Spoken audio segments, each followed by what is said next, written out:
Hello everyone, I'm the Vacuuminator. I'm Buster. And this week in Toku, we're going to be discussing the passing of a legend, tons and tons of trailers, and another banger episode of King-Ohger. But before all that, hey Buster, how you doing? It's fasting season, everybody, so I'm tired. I might hit a low energy, dare I say. I'm doing pretty good. I watched the Sentai series over the last few days, and it was really good. We're gonna talk about that later.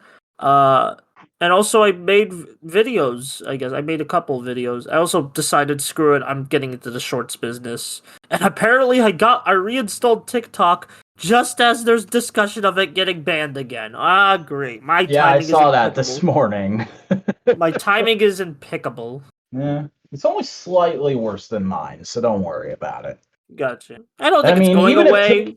Even if TikTok does go away, which I don't think it will, it's been too much of an ongoing thing now. Yeah. But even if TikTok is going away, YouTube Shorts is still going to stick around for at least another 9 months until YouTube decides, oh, we don't need to keep paying attention to this. Let's develop something else. Yeah. But that's just like bad worst case scenario, so. Yeah. And good case scenario, you can subscribe to Modular Media. Oh yeah, you should definitely be supporting Modular Media if you haven't. You know, it's the only way we can release this podcast. We couldn't be doing this podcast on our own without Modular Media. It's such a big, tremendous help. I sound really passive aggressive and stupid, but it's just I own the channel. I have partial ownership of the channel. So where else were we gonna put it? Not on my channel. No, fucking, that would be too egotistical. So you listen to This Week in Toku on Modular Media, and if you like the show, you should probably support us in the algorithm. Give us a like, leave a comment down below, subscribe, ring the bell in order to enable notifications, and get everything we release as it comes out sent right to your subscription box. Also, follow us on social media. We have a Twitter at the Modular Media. We have a subreddit r/Modular Media, and we have a Tumblr, which is just at Modular Media. But yeah, that's all the plugging out of the way. Oh man, we got through that quick. Let's get into we got a veritable mountain of news to scale today, Buster. Are you ready? Can we go through the Godzilla stuff quick, since it's mostly fluff. Yeah, there's been a flurry of Godzilla news that neither of us really care about. So first up, a company called Jade City Foods is making specialty Godzilla salsa. Apparently, they've already done this, but this is like, I guess, wave 2 or 3 of their Godzilla-themed salsas, because there's specifically a Mothra and a Hedorah one coming out. Protector of the Salsa, which is roasted tomato flavored, and Salsa Born of Sludge, which is Chipotle, I'm not sure how to pronounce that word. I don't think we should pronounce it because I am fasting right now. Why is this the first thing we're covering? Because Godzilla's the oldest property we cover, and it's the first bit of Godzilla news that happened this week. Hey, let's talk about sport ball. You like sport ball, Buster? We're gonna talk about sport ball. A local sports team called the San Diego Seals lacrosse team is doing a Godzilla game night where it's gonna be like these two teams going up against each other with a bunch of Godzilla gimmickry and theming, and then there's gonna be like special foods and contests, and afterwards they're gonna show a Godzilla film on the Jumbotron. Who cares? Probably nobody listening to this podcast will go see it. Well, none of us are in San Diego. Yeah, I am not a sports ball fan. I don't live in San Diego, and I'm a very casual Godzilla fan, I would say. And hey, speaking of being a casual, the next wave of Reaction got its lineup announced. The Reaction Godzilla line, I believe this is, yes, wave 3 of Toho Reaction is going to be Godzilla 74, Megalon, Minya, and Mechagodzilla 74 Space Titanium. We don't have images of the actual toys yet. This is just like an early, this is what we're doing kind of listing, officially announced by Super 7. So, you know, if you're a Reaction collector and you're into 70s Godzilla films, there you fucking go. Get your pre-orders in now, son, because the pre-orders for these are already up on all the major geek retailers.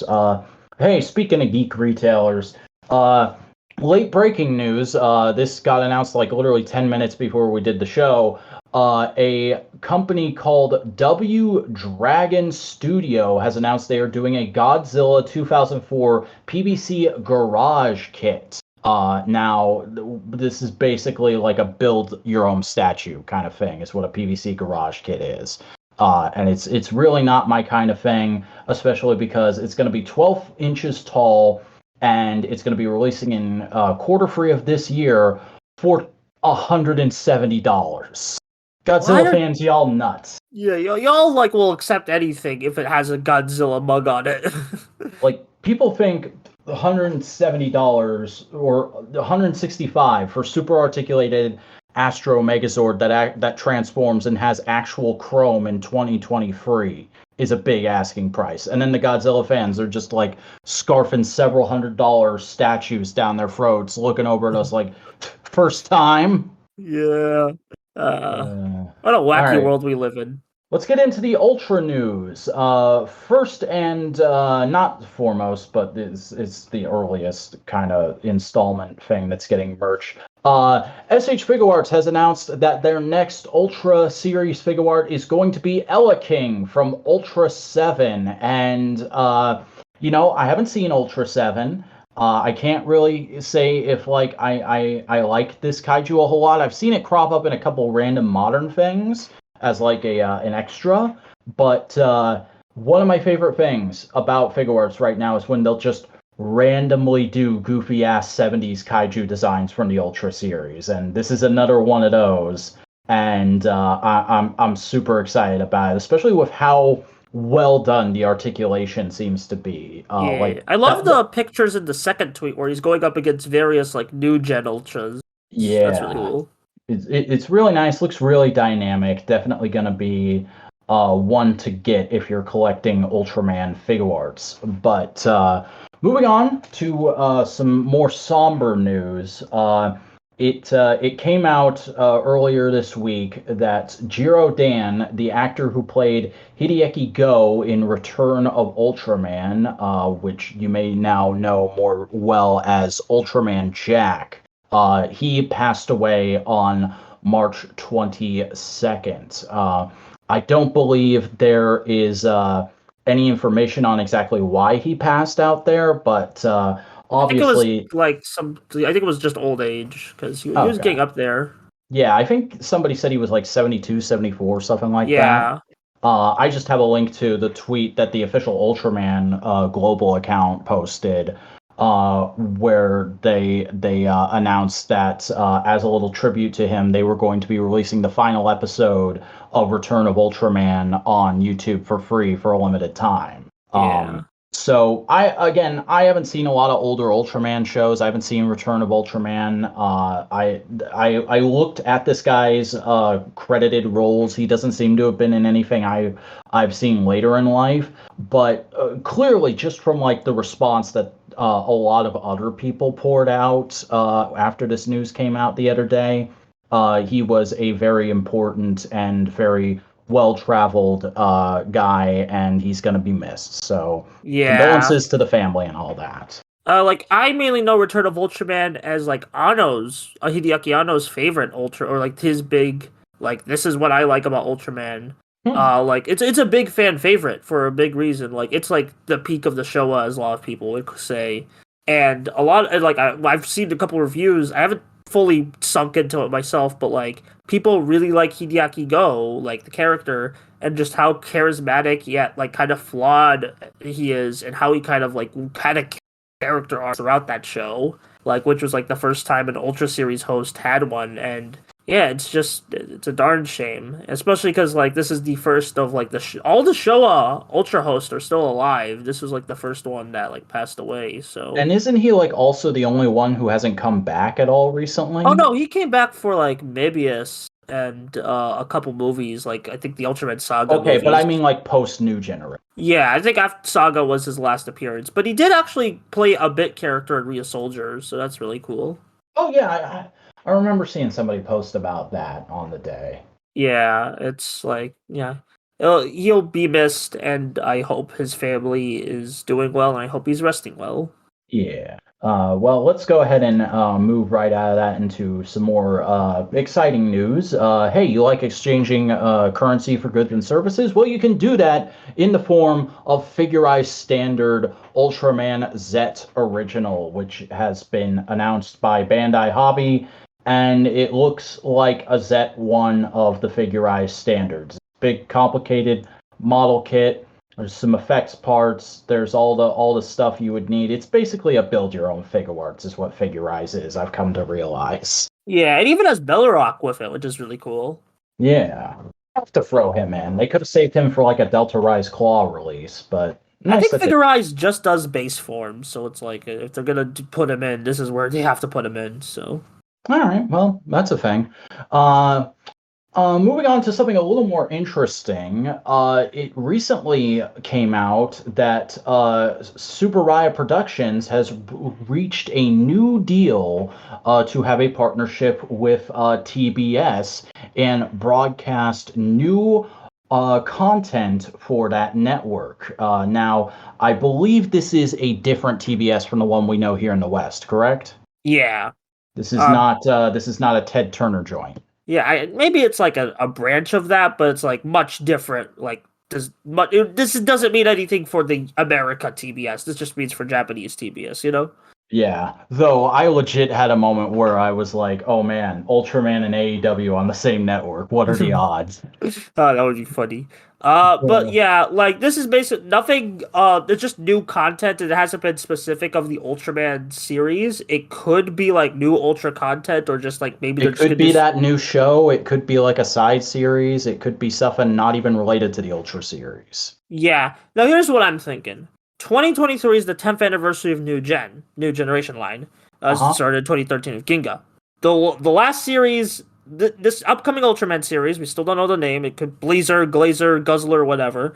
Uh, that I will be kind the of just last. want it to be codename Ultraman. I hope so. I hope it's like Codename Ultraman and they give him some like an actual like name like in the show, but the show itself is called Codename Ultraman. But anyway, that will be the last one they'll air in the new Gen line, and then they're gonna start a new line on TBS.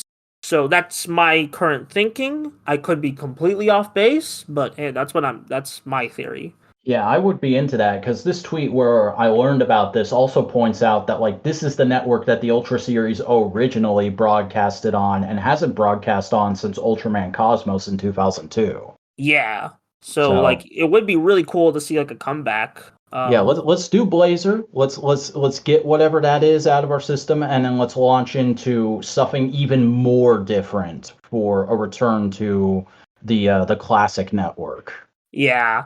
Like I think the new gen line could be ending. I'm not sure if like episode counts will increase. I honestly kind of hope they don't, because one of my favorite things about modern Ultraman is kind of like they're shorter than normal. Like if you're gonna increase it, just do it by like 5 episodes. Like go from 25 to 30. Don't go from 25 to 50, please. Yeah, I was gonna say like that because I almost always think default in my head to thinking Ultraman is only 20 episodes. I forget it's 25. So I Yeah. would say like either up it to 30 or 35, but don't go any higher than that. Yeah, like get like some like late Disney era Power Ranger numbers, you know? Mhm. Keep keep enough condensedness for the effects budget to still be super high. Yeah. Let's move on to Kamen Rider, shall we? Yeah, first up, hey, Figurerise Standard. They announced Kamen Rider Drive Type Speed is coming, and Team Rider announced that they'll be doing an American pre-order for it. So, that's nice, that's cool. Did Kamen Rider Drive come out in the US and I missed it? Uh, I don't know anymore. Like, don't get me wrong, I love Drive. I think it's a great show. I like most of the characters. There's a little wonkiness here and there, but overall, I really dig Drive. I think most of the suits are great. Type Speed is a great base form. I would love to own a figure of it, but I would also love to be able to watch that show legally here in the United States of America. I think that would be really nice. I'm just putting that out there. Anyway, we have our final trailer for Kamen Rider Juuga versus Olteca. This is going to be releasing on the Toei Tokusatsu fan club very, very soon. And it's looking like a big old silly time. with the boys getting their shit on and facing off, and we still haven't seen what the Kamen Rider Olteca suit looks like, which has a lot of people really concerned. Yeah, I mean, I'm pretty sure it'll be a fine suit, like, or it's just they're really like trying to keep it hidden because or something. I don't know. You can kind of see it in silhouette behind Juuga in one shot, but you can't really make out what it looks like. Yeah, at least the only thing I can make out is it has asymmetry parts, so for like an asymmetrical helmet or something. But that's all I can make out. But yeah, I'm excited for this, and apparently other characters will be Other appearing. characters, other Toei alumnus, apparently Gen and Rina from Kamen Rider Drive are going to be in this. The actors are coming back to reprise their roles, which is really cool. You know, Gen showed up for a Toei Tokusatsu miniseries with Revice, so getting him back again is nice continuity and whatnot. And you know, him and Rina were my Drive OTP, so I'm happy to have them back on screen together. Always happy to see any of the Drive cast back, honestly. Wait, do we have a link for that? Did that just get leaked early? It was posted by some random. I couldn't find a link to the actual tweet. I just saw a screen cap of the tweet on Tumblr, and I was like, I don't know if I want to just link that. So that's why I'm just kind of lumping it in here. Yeah, I guess I don't know. Like, usually, it might be a fake. Usually, all the news links are down in the video description, but this came from a Tokusatsu blog on Tumblr that I usually trust. They just didn't have a link to the actual tweet, so that's why that's not in the video. It might have just been leaked. But they're coming back. Well, hang on one second, because one more thing about this. He's not reprising his role from Juuga, but the actor who played Misao Mondo, Juo the World, is going to be in this as like a different character. Yeah, it's nice to see him back in a Toei production.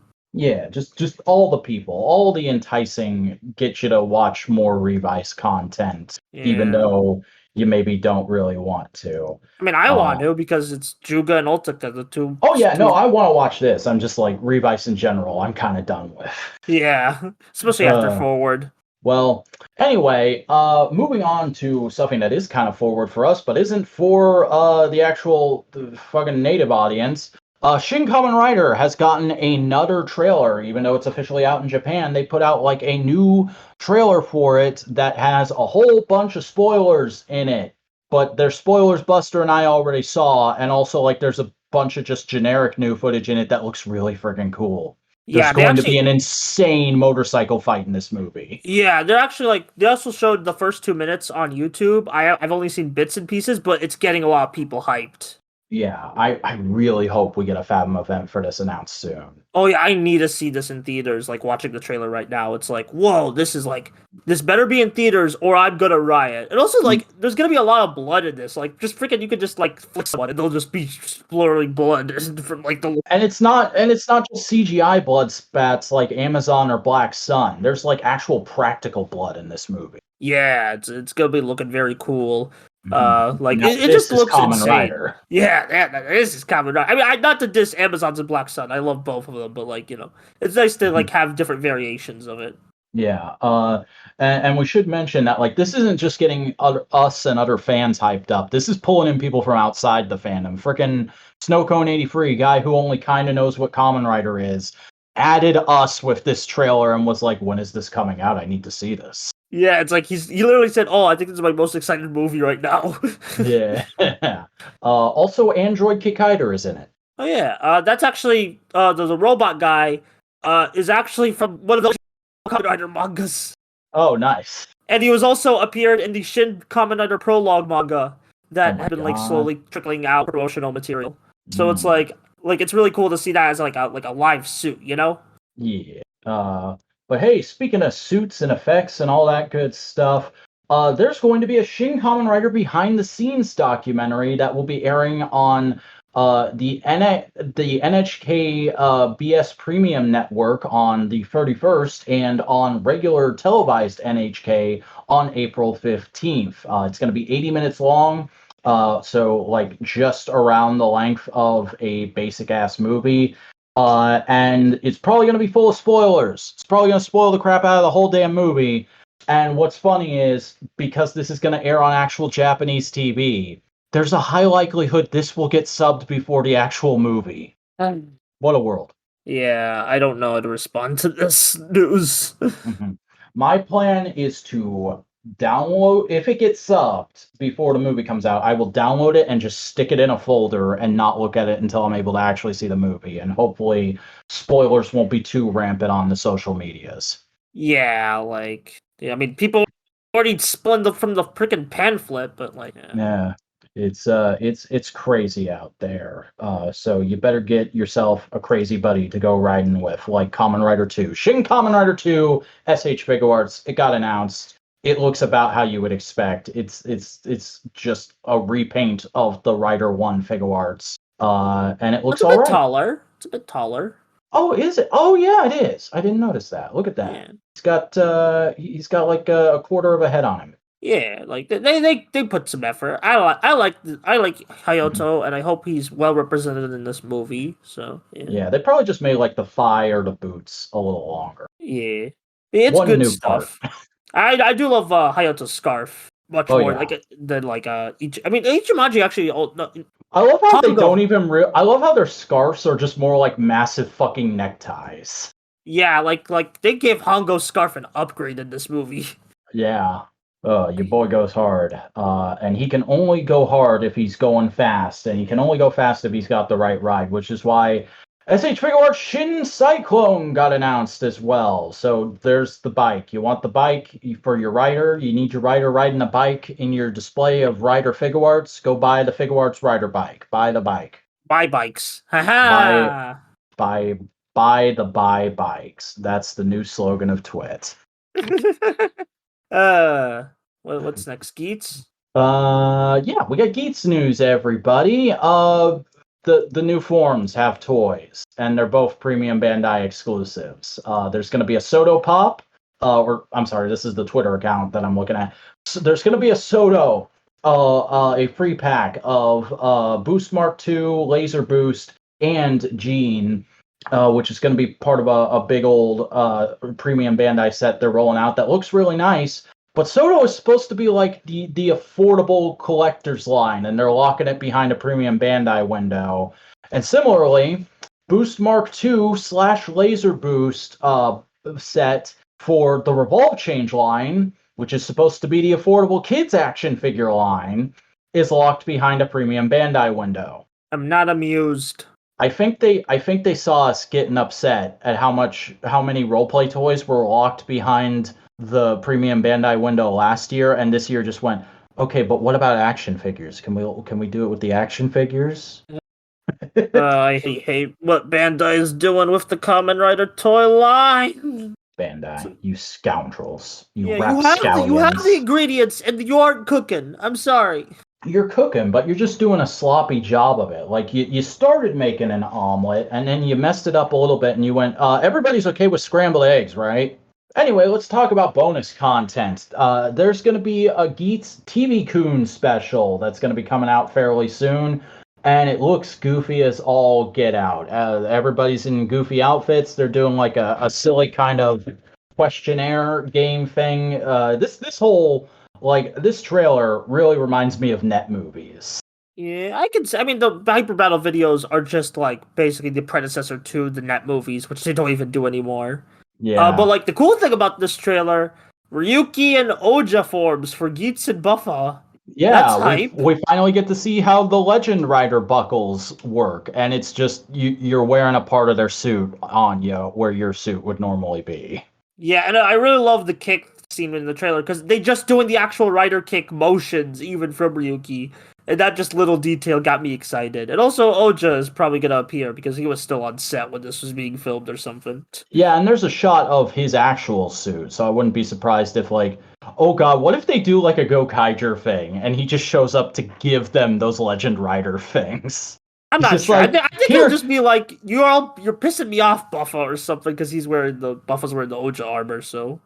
True, but like in keeping with the silliness of this special, I would love it if he just shows up and he's like smiling and he's like, "Hi guys, I'm your Rider Senpai. Here, use the powers of my Rider season." I mean, he had that personality in the Ryuki Hyper Battle video where it was all a dream, so why not? Oh man. Yeah, no, this looks like a bunch of goofy fun. I hope this gets subbed in a somewhat timely manner. I wouldn't mind checking it out. Yeah. Hmm. Looks better than the Revice one. Oh, definitely, definitely, definitely, definitely. Well, that wraps up Rider news. Let's move into some Sentai news. First of all, the Super Soto line is expanding out from just doing Ranger teams. We're getting a Mook team. There's going to be a box set of the Cotratros The from Die Ranger Ranger. mooks. Yeah, the Die Ranger Mooks. I haven't seen Die Ranger, sorry. I mean, I But started it, but I haven't finished it yet. yeah. However, I have seen these Mook suits before, and I don't love the helmets, but I always love the idea of Mooks just being a bunch of generic dudes in suits. So these Yeah. work for me. I like these. I like these guys. They're neat. And they come with a ton of stuff. They come with like little serving trays and dish towels. They got lances. They got swords. They got their bicycles. Okay. And you know, if you like Die Ranger, if you like Super Soto, this is something you should probably think about picking up because it looks like a solid set for that line. Yeah. But now for something interesting about a toy kind of being unannounced, you might remember a few weeks back, a photo of the first wave of King-Ohger plushies leaked. And in there was a silver repaint of Kuwagata-Ohger, who was called O Kuwagata-Ohger. And there was a whole panic. We were like, is this the sixth Ranger? What's going on? No, it's going to be, Reckless is going to get a Ranger form at some point, and it's going to be that. It's going to be a silver repaint and a Red Ranger suit. However, I think Bandai realized their whoopsie because they recently posted an official online announcement of Plushies Wave 1, and O Kuwagata-Ohger ain't there. Maybe he's So, just not ready yet, and it's like, oh, he's debuting way later than we expected. yeah, I think it's something like that. Maybe they just want to keep the surprise until the episode actually airs, or maybe they actually decided not to do that after all. Who knows? We're going to have to wait and find out as King-Ohger continues. Yeah, but it's very exciting. As it like just new characters being introduced are very exciting. Yeah, speaking of new characters and new toys, we also had a bunch of King-Ohger mecha announcements this week. The expansion set of auxiliary mecha to form Legend King-Ohger is going to be coming out over the next couple weeks. And if you watch this week's King-Ohger, you already kind of know about this because they touched on it a little bit in the beginning of the episode, and one of them was basically the MacGuffin of the episode. God Kabuto, God Sasori, and God Bata are free black and gold Zords that are or mecha or mechs or what I can't keep it straight that you can combine with King-Ohger to make a super form for it that's all big and shiny and doesn't it look neat? Yeah. I don't know. The further along we go with King-Ohger, I am finding that base toy more and more appealing. I still don't want to pay that amount of money to ship another mecha toy over 2 years in a row. Yeah. But it is tempting me, Yeah, especially that like because I just as they finally keep watched showing it. the oh, go ahead. As they keep like showing the mecha in the episodes, I'm like, oh, I kind of want that, you know? And it doesn't help that like this week I finally got around to watching a couple reviews of it, and it does actually look really nice. Yeah, it would look really nice next to my Donnelly Tajin, I bet. Mm-hmm. However, I can definitely say I wouldn't be too interested in these auxiliary mecha. They look fine on their own, but they don't have a ton of functionality, and I actually think they kind of make King-Ohger look worse. They make him look really bulky and unwieldy. Yeah, like one at a time, I'm okay with, but all at once, eh. Yeah. Hopefully they can film it in a way that it looks cool. Yeah, But, they already like did some really cool stuff with God Kabuto in this episode. So.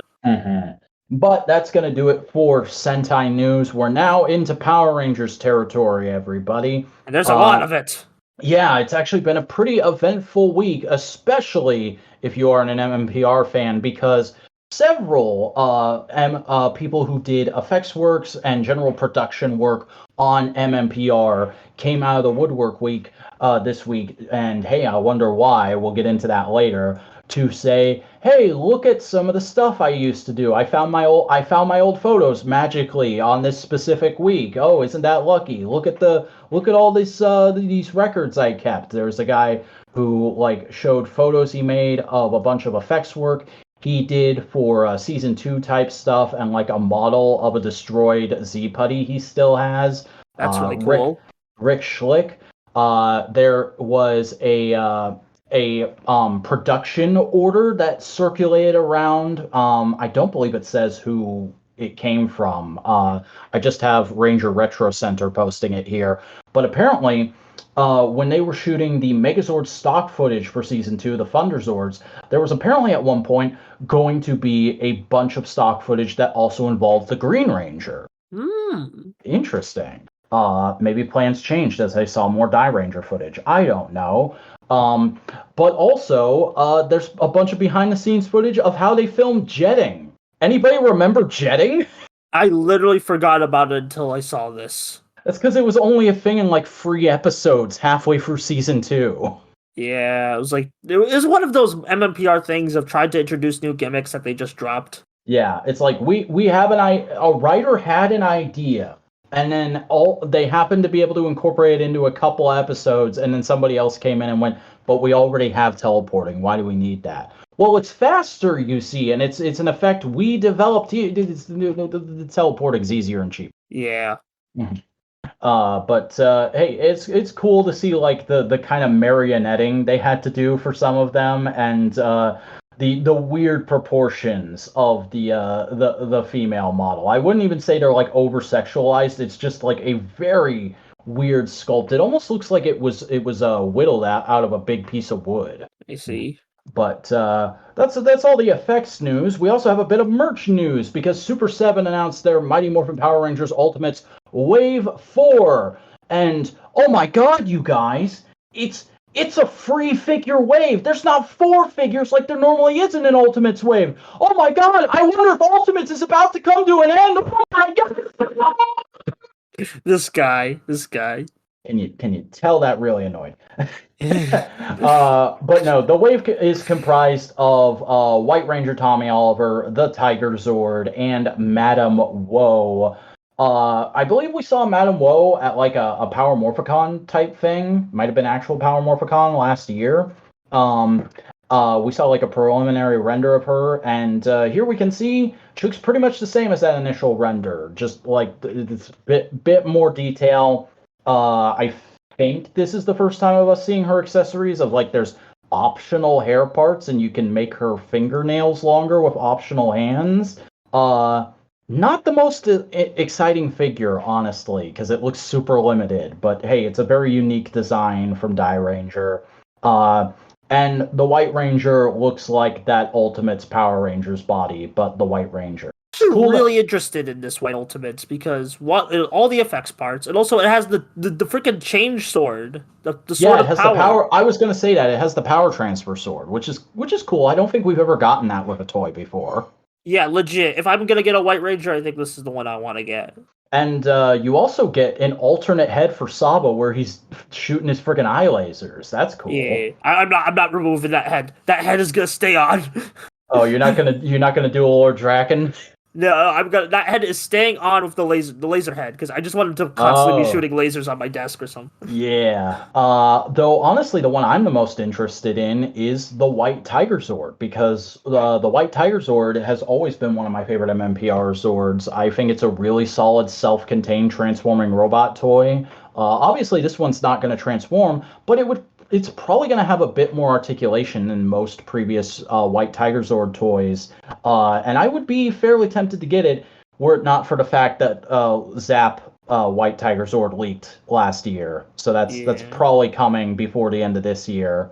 And that's probably going to have as much or more articulation as this and will be able to transform. So probably just going to hold out for that. But good effort, Brian. That was so passive aggressive. Oh man. Hey, speaking of passive aggressive, except not actually, because we have in-hand reports on the Lightning Collection SPD and Lost Galaxy Yellow Rangers. So far, only one person has gotten them in hand from the pre-orders, but it's a very positive report. I'm actually going to read off this tweet from Kitori95 on Twitter. Received my hashtag Lightning Collection SPD and LG Yellow Rangers today. Gotta say, they feel like a massive step up from Wave 13, which is the wave with like Izzy and Coda and all the QC issues a few months ago. They are solid, have zero QC issues or missing pieces. They're definitely improving, which is very exciting to hear, especially for me as an SPD fan. And it also is just like playing into the whole Lightning Collection QC conspiracy theory mystery that's been going on, because for those of you who don't remember, back when these figures leaked because they shipped to Malaysia early, the Malaysian retailer that got them in early, one of his SPD yellows had an entire duplicate set of accessories. And that was like it was either like right at the beginning of January or towards the start of the holiday season. I can't remember which. But the fact that that happened, and then there was such a delay between them officially getting announced and getting in people's hands, I almost wonder if that wasn't like an early case that slipped out before they were able to do proper QC checks.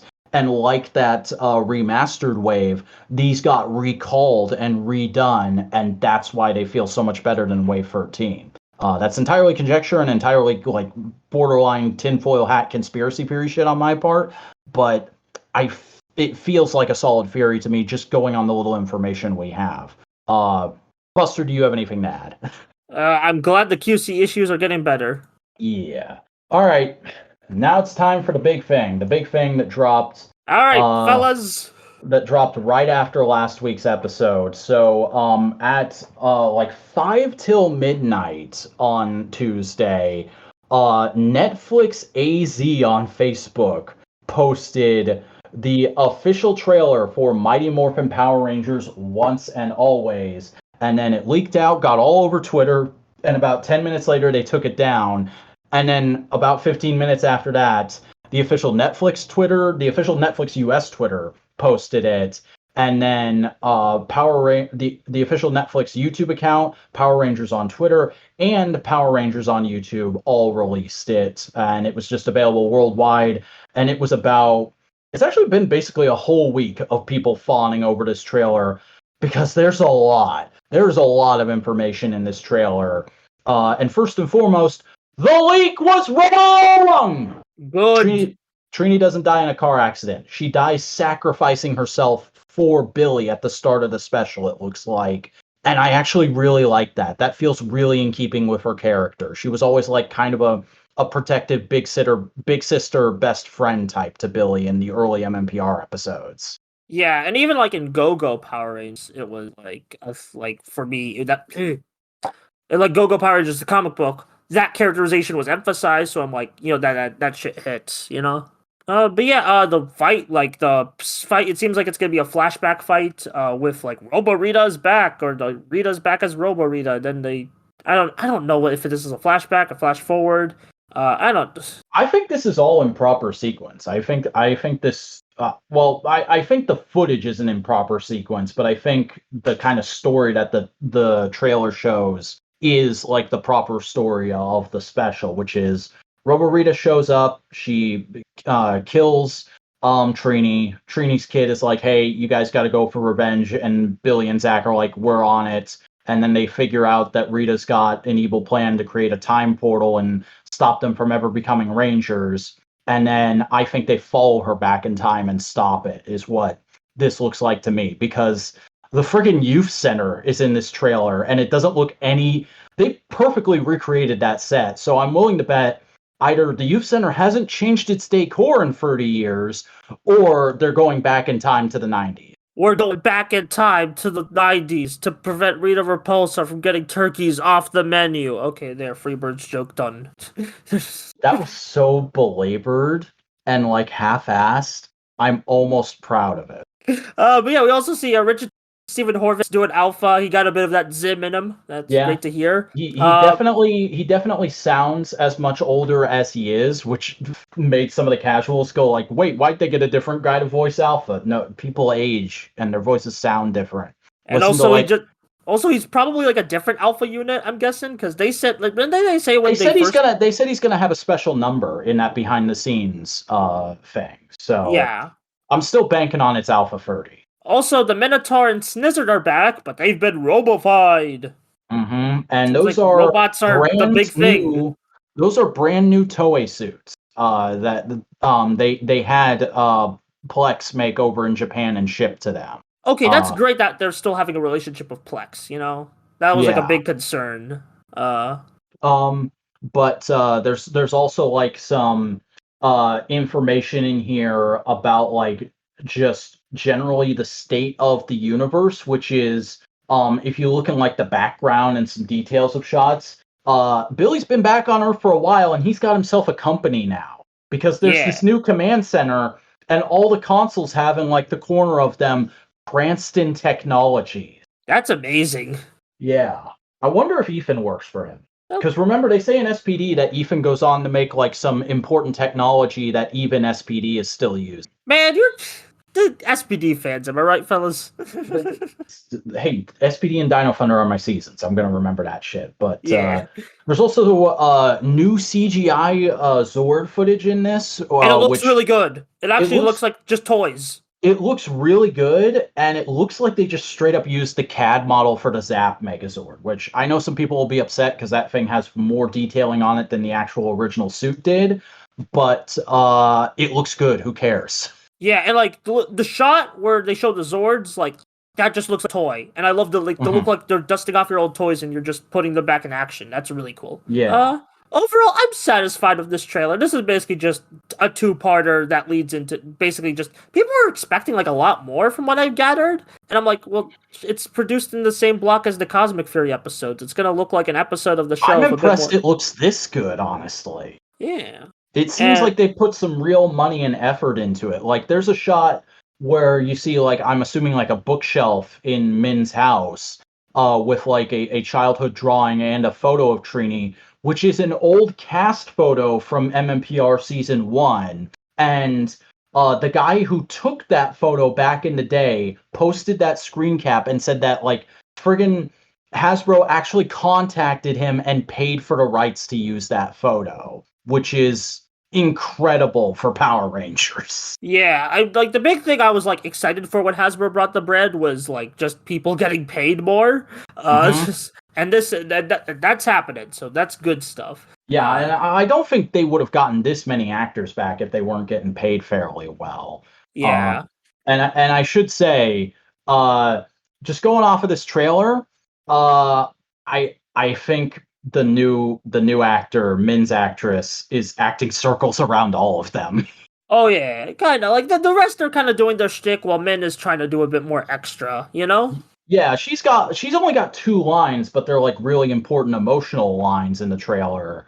And then I would say like Aisha, Adam, Rocky, and Kat all seem they seem like more calmed down versions of their characters. They don't seem like they're out of character. And I'm just saying their character names because I can't remember those people's actors' names right off the top of my head.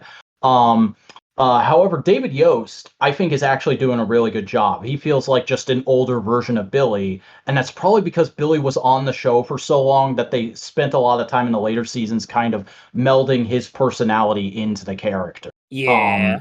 However, Walter Jones, he's just reading lines, man. He is just there reading lines. I know. I don't really notice.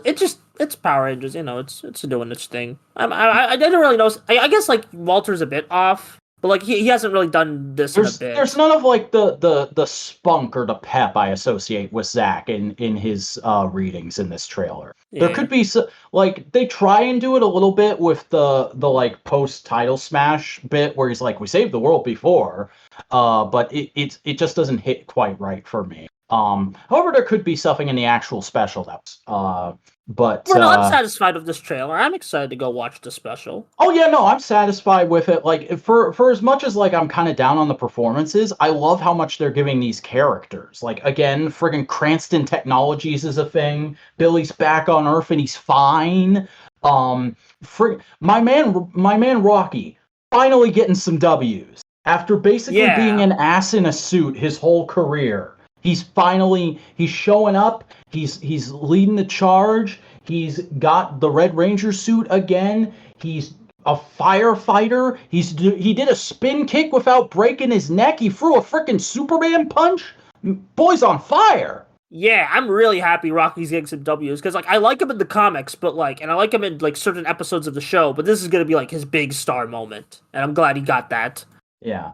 Also, if we don't mention it, people will comment, "Hey, you missed this." There's a shot when Alpha is summoning the Rangers. The Bandora protocols are a thing, and they're alerting every team in every like known main universe city. Because you see Reefside, you see Ocean Bluff, you see the Astro Mega Ship, and it looks like Aisha and Adam are in the Astro Mega Ship's bridge. And speaking of other Rangers, why don't we head into those behind the scenes photos? yeah, we've got also I put it in the news link, so I just want to mention like 2 hours before this trailer dropped, Simon Bennett posted like a really hilariously passive aggressive tweet about everybody making up bullshit based on leaks. And I think it's funny. Everybody should check it out.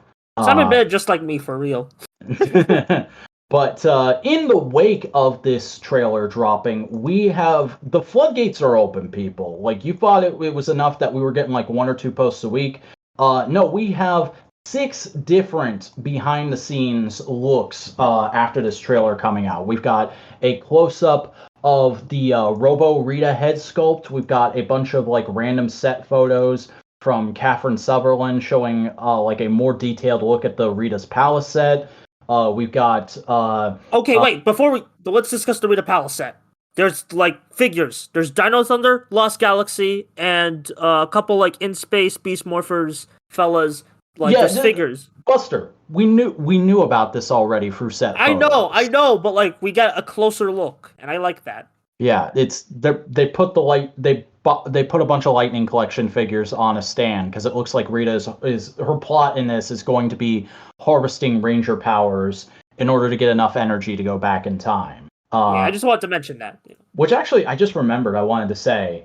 Kind of interesting that this plot is happening at the same time that the comics are doing Mistress Vile, and she's trying to hunt down a MacGuffin so that she can pull a Shattered Grid. Because like in the latest issue, there's a bunch of exposition technobabble stuff where they're talking about like if Rita gets this thing and she also gets this thing and powers it up with this thing, she'll have enough power to go anywhere in the multiverse or in time. And it's like, that's interesting. Probably just some brand synergy like they did with Dimensions in Danger on the Shattered Grid year. You know? Definitely. But yeah, the Rita's Palace set looks really good. Yeah. Especially because you got Simon Bennett there freaking masking up and power posing. Yeah, Gynax posing up in there. Also, I love the suit actor just awkwardly like half in the Robo Snizzard suit in the background. Yeah, Robo Snizzard looks like he's doing a little Godzilla roar, like that. Speaking of Robo Snizzard. Yeah, there's also a photo of a bunch of suit actors rehearsing what looks like the big opening fight from the special, and receiving instructions from second unit director Yuji Noguchi. And it's funny how like it's half like clearly career Asian suit actors and half just random white dudes they hired off the street in New Zealand. Yeah. I also like this picture of the like Robo. Yeah, this Snizzard. Is Robo Snizzard being examined by the costume designer who designed the suit before sending it off to Toei and Plex to be produced. And this is how we actually found out that Toei and Plex are still involved with creating the suits, is this Instagram post from Simon Bennett. That's good. And also Zed is in the background. So you doing? Probably just a Cosmic Fury thing. Yeah, you gotta have him. I'm still theorizing he might have like a short cameo in this just to like establish how Robo Rita was created. Yeah, he probably will. And they already have the thing on. They already have the suit on standby. He's already doing shit in Cosmic Fury. This is being produced on the Cosmic Fury production block. So yeah. By the way, we should probably say like those Robo suits. They look really damn good. I'm pretty sure they're going to be Lightning Collection figures by next year. And That'd also be easy remolds. Still unconfirmed if Bryan Cranston is coming back to voice Snizzard, because you hear Robo Minotaur talk in the trailer, but Robo Snizzard doesn't say anything. So, like, are they hiding it? Is that a special surprise? Please be a special surprise. I really want that to happen. Please. And also speaking of Robo Minotaur, there's a freaking selfie of the head sculpt for it that Simon Bennett took, actually wearing it in the shot. And that was like a meme going around today. Somebody asked him, is that you actually in the suit taking a selfie? And he just replied, roar. Yeah, that's cute. Yeah. What a good lad, Simon Bennett. Speaking of good lads or evil lads. Mm-hmm. There's an interesting thing with that Robo Minotaur photo, where people, of course, examined the hell out of the background of it and noticed a bunch of random pieces of Sentai monster suits. Specifically, pieces for Bunglei from Juuga, Jumasuto from Q-Ranger, and Pekka Zeppelin from Lupin Ranger versus Patho Ranger. So people are theorizing that these are going to be suits used in Cosmic Fury. And I'm not saying that's not happening. I'm not saying it's happening. I think it's possible. I think there's very little other explanation for it being there except just like it's a storage warehouse for Sentai suits. But I wouldn't be against those suits being used because 2 out of 3 ain't bad. Those are some good suits. Yeah, that was some good shit. Good, Mm-hmm. good. Bunglei was an awesome character in Juoger. I would hope he's at least half as cool in Power Rangers, but they don't have a whole lot of time to make him cool. So we'll have to see. We'll have to see how I that think like shakes those out. might be. Here's what I'm thinking, because people have seen other Q-Ranger basic monster suits. So I'm thinking the other suits are going to be like generals, and then we'll have basic Q-Ranger monster suits as like the mooks, like the monster of the week, for lack of it, even though it's all going to air in a week. Ah. Yeah, I was gonna say, do they even really need generals if like it's Zed and Scrozzle are there and it's only 10 episodes? I don't know. Cosmic Fury is shaping up to be an interesting season. Mm-hmm. And people are of course theorizing off of the back of this, like, oh god, traditional Power Rangers TV production is definitely dead now for real, you guys, because they're gonna use more random Sentai suits. Because when that random Tokuger suit showed up in Ninja Steel, that meant it was over, right? That's totally what happened. Here's what I'm thinking. I think they're gonna give themselves like, we're not gonna use these seasons, but they might give themselves a new fresh start with like King-Ohger or something. We'll see. King-Ohger or maybe Dawn Brothers. Dawn Brothers would be an interesting one to do, not just because of the Japanese theming, but because of the CGI Rangers. Like that would have to be one where you would have to completely divorce it from the source material. Yeah. Oh boy. Or just oh boy. Well, but let's not think about that possibly horrifying possibility, and let's move on to a not good movie. Let's look at the shambling corpse of Pacific Rim, everybody. Diamond Select Toys, the best toy company that I totally like, announced they're doing a new Pacific Rim Uprising toy line because that movie was such a popular sequel that everybody agreed was a massive improvement on the first one and is totally still relevant. The toys look kind of cool, but like, who cares? Yeah. Saber Athena, Obsidian Fury, and Valor Omega are all getting figures in this new line. Does this even have a name, or is it just Pacific Rim Uprising? What the fuck? I don't know. Diamond Select sucks anyways, who cares? Yeah, Diamond Select is the literal scum of the comic industry, and it sucks that toy fans regularly get suckered into buying their products. Oh, God. All right, episodes? Yes, new releases. Let's get into it. All right, Kamen Rider Geats, episode 28, Lamination 4, The Laser Boost from Our Bond. This was a solid episode. This was certainly an episode of Geats. Yeah, it's solid 8 out of 10. Sakamoto did his thing. It was pretty cool. This was a Sakamoto joint? Yeah. I didn't even notice. Everyone was like freaking being like, oh, Sakamoto did the GOAT, yo, like on Twitter. Like, I completely missed that, and the action in this episode did not impress me whatsoever, honestly. It was a fine episode. It was nice to get like a basic elaboration that like even Geats doesn't even know how he's reincarnating. I like that we finally got like a full explanation of what the coin is. That was cool, but like Other than that, I thought this episode was actually kind of weak. It didn't really work for me, and it felt like a bit of a wet fart to Gene's arc. Like the fact that he just kind of goes like, "Oh, the real world is hard, huh? That sucks. I'm gonna go back to the future now. Have my gimmick item." Yeah, that was lame. I don't like how like they basically just be like, "All right, Geets, here's the entire suit you could use. Here's two. You get two suits. Gee, Geets, why do you get two henshin devices?" Because he's just a special boy. Yeah, he's the main protagonist, of course. Yeah, he's It's got a that fine plot on him. episode. I just don't got much to say. Apparently, Baboa's 350 years old. Okay. Damn, friggin' 2,000-year-old man picking on a 350-year-old lady. What Yeah. sexism? What ageism? Yeah, let's just should we move on to King-Ohger? I don't think sorry for rushing Geets- through it. I'm hungry. I understand, but also it's just like, yeah, I don't have much positive or really that insightful to say about Geets right now. The last couple episodes, it's really been on like a weak streak, in my opinion. Or just like going through the motions. Mm-hmm. Now, what's not going through the motions and is let's get to continue. I was just gonna say, I mean, compared to other Rider shows, it's doing pretty good right now.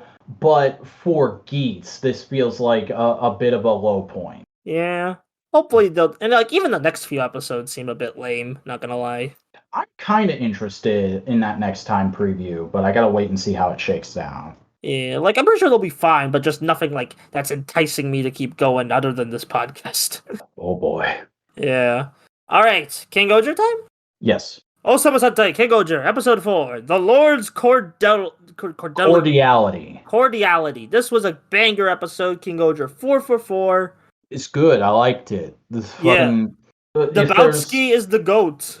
Yeah, Kaguragi Daiboutsky. Just a big old goofy man who will do any kind of insane heel turn, swerve you more than an episode of WCW Nitro in order to make sure his people are safe and taken care of. And I kind of admire that. Like, they full on delivered on the promise of the crazy backstabber king. Yeah, that's a great. Especially, I love how like in the mech he just has his fan on the mech arm. That kind of like oddly, that kind of proved to me. Oh my god, King-Ohger's production budget is insane. You know, because like that couldn't have been easy to do. You know, it's just like. Oh my god, the amount of effort that's being. I know, like, there's still some stylistic tweaks to put, kinks to put out because kinks to work out. Stop rushing yourself. Yeah, kinks to work out because some people are reporting like motion sickness as they watch the episodes. Really? So yeah, I hadn't heard that. Yeah, one person in specific, but like, you know, I think right now it's doing really good. It's very like it's just still very wow, you know. Mm-hmm. They're in the introduction arc. They're trying to be as flashy and cool and get you endeared to these characters as much as possible. I'm sure we'll settle down for a little bit before we get into the Six Ranger arc, but I'm still really enjoying the ride and getting to know these characters. And like, even though this is very much Kaguragi's episode, there's still like a little bit of fun moments for Gira and Himeno and I can't ever remember. Yama. Yeah, they're all real. They're all basically like they're so big of personality. Like the bit at the start of the episode where they're totally just doing some tsundere flirting, Yama and Himeno, of like, stop following me, stop being in my way. That was hilarious. I'm gonna go use his showers, and then I'm gonna demand him to hand over Gira. Oh well, not if I do that first. And then they're all just chilling, eating his food. Yeah.